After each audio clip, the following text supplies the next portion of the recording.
மாபெரும் சுதந்திர போராட்ட தியாகி, இந்திய கம்யூனிஸ்ட் கட்சியின் முன்னாள் மாநில செயலாளர், தனது வாழ்நாள் முழுவதும் மக்களுக்காக அர்ப்பணித்தவர். ஒரு எளிமையான, ஒரு அன்புமயமான மனிதர். ஆனாலும் உறுதியான கொள்கை நிலைப்பாடும் ஒரு அச்சமற்ற மனநிலையும் உள்ளவர்.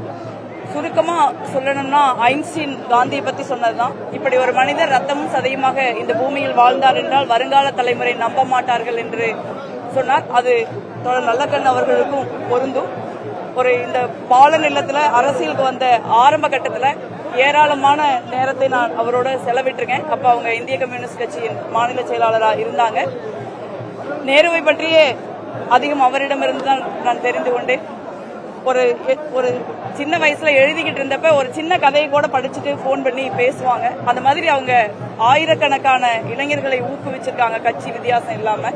அந்த மாதிரி ஒரு தலைவர், ஒரு மனிதர் தமிழ்நாட்டில் பொது வாழ்வில் இருப்பது ரொம்ப அரிது.